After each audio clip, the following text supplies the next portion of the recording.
Right now, as you watch this video, missiles are flying in the Middle East, drones are buzzing over Ukrainian cities, nuclear-armed neighbors are staring each other down in South Asia, and a new arms race is quietly building in the Pacific. So I have to ask you seriously, is the world heading toward World War III?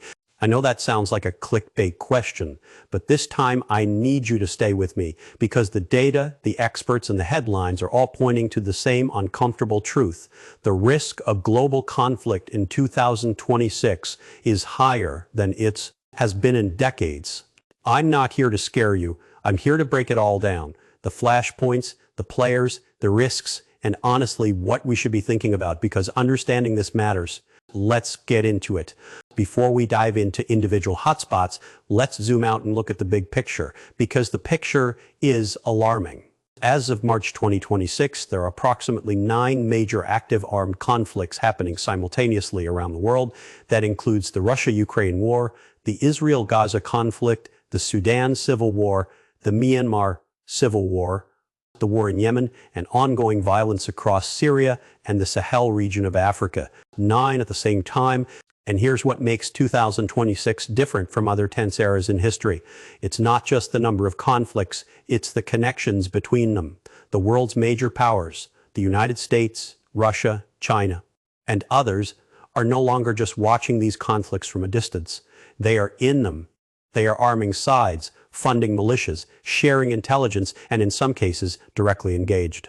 A political poll conducted across 5 Western nations found that more than 40% of voters now believe a world war is likely or very likely within the next 5 years. That's not fringe panic. That's mainstream anxiety, and it's growing. So where are the real danger zones? Let's go region by region. Let's start in Europe, the conflict that started this whole new era of global anxiety.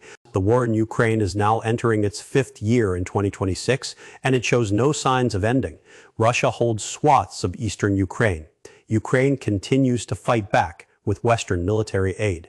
And the front lines remain a grinding, brutal mix of trenches, artillery exchanges, and increasingly drones. But here's what's changed. The war has expanded in ways that would have seemed unthinkable just 2 years ago.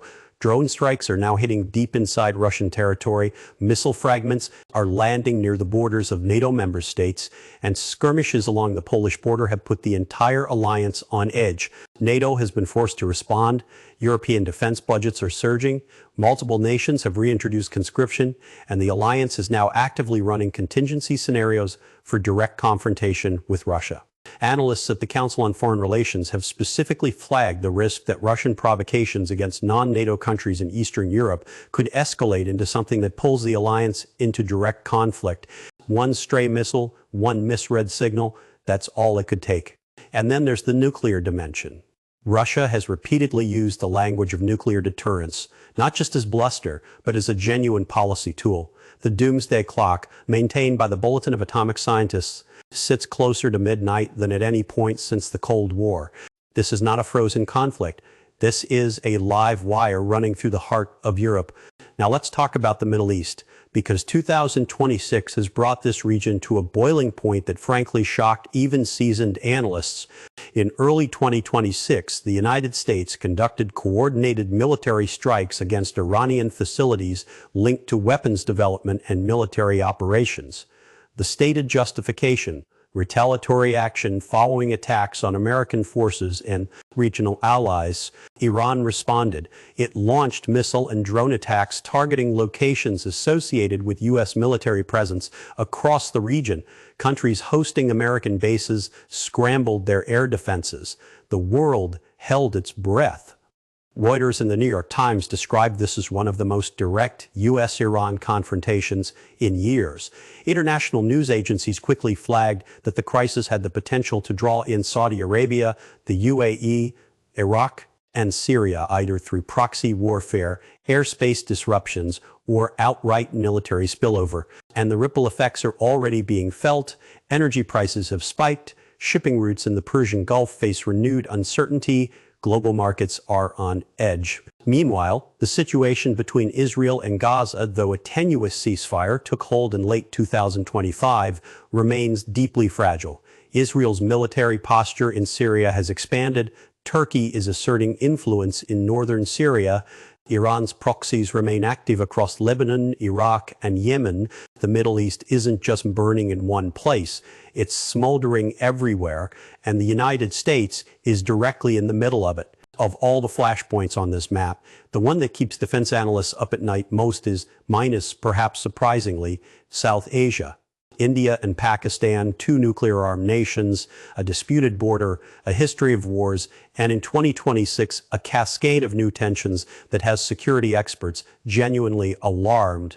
The Stimson Center, in its top 10 global risks for 2026, called South Asia the locus of security conflict risks this year.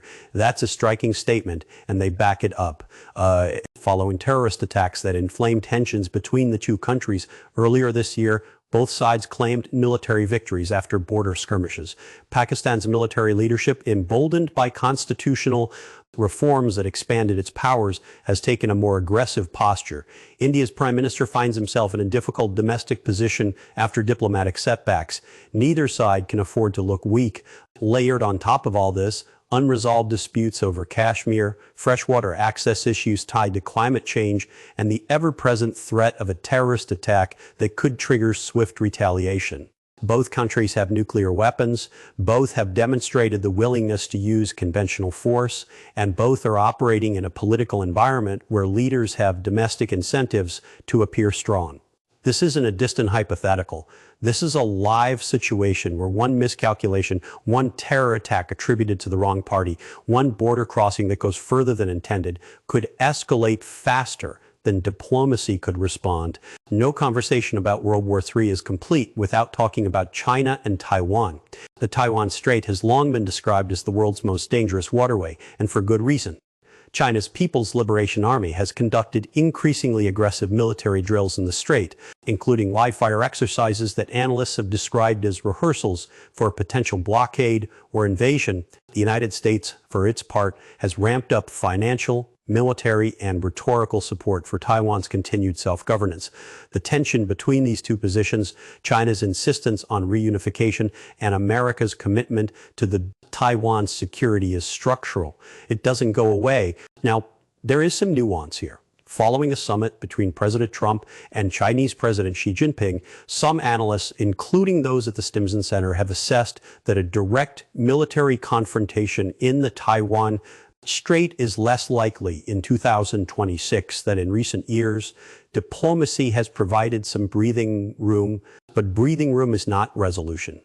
And others warn that if the United States becomes militarily entangled in the Middle East or Latin America, China may see that distraction as an opening. The Pacific theater is not exploding today, but the infrastructure for catastrophe is being built piece by piece every single day. Here's something that doesn't make the front page as often as missiles and tanks, but may actually be the most destabilizing force of all: cyber warfare and the hybrid conflict.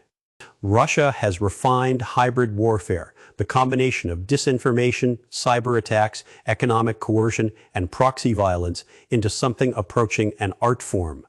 Ransomware attacks on power grids, disinformation campaigns designed to fracture Western democracies, and election interference. These tools don't leave craters, but they erode the trust and stability that prevents wars from starting. State-sponsored hacking is now a constant, and the problem with cyber warfare is attribution. It's often unclear who struck first, which creates the dangerous possibility of retaliatory escalation based on incomplete information. North Korea adds another unpredictable layer. In 2026, Kim Jong-un's regime has been ramping up missile tests, including launches over Japan and submarine-based tests, while reportedly exchanging military technology with Russia in exchange for support in Ukraine. This unlikely partnership is amplifying threats on two continents simultaneously. Okay, you've been patient. Let me give you a straight answer. Is World War III inevitable? No. Are the conditions for it more present right now than at any point in the last several decades? Yes. Here's what experts broadly agree on. A global war would likely not begin with a grand declaration and a single triggering event the way August 1914 began. It would more likely begin with a series of escalations, each one justified, each one a response to the last, until suddenly the world is in a conflict no one planned and everyone regrets. The danger isn't a mastermind choosing war. The danger is miscalculation, a drone that crosses the wrong border, a cyber attack that gets misattributed, a terrorist incident that triggers a nuclear-armed state's hair-trigger response. Old alliances are fracturing, new ones are forming in unexpected combinations. The United States is reassessing decades of multilateral commitments. China is watching and waiting. Russia is betting the West will blink, and smaller powers, North Korea, Iran, Pakistan, are reading this moment as an opportunity to assert themselves. The world is not sleepwalking into war, but it is walking eyes wide open, arms full of weapons toward a cliff edge that it cannot quite see over. So what do we do with all of this? The honest answer is we stay informed. We push back against the forces, political, social, and economic, that benefit from war. We demand that our governments prioritize diplomacy not as weakness, but as the hardest, most sophisticated form of strength. We recognize that the people suffering most in every one of these conflicts, in Ukraine, in Gaza, in Sudan, in Kashmir, are ordinary human beings who didn't choose any of this. And we understand that awareness is the first step. And the world is complicated, messy, and genuinely dangerous right now, but it has been before, and it's pulled back from the edge before. The question is whether we have the wisdom and the will to do it again. If this video gave you a clearer picture of what's actually happening, hit like, subscribe, and share it with someone who's been asking these questions. Drop your thoughts in the comments. I read every one of them.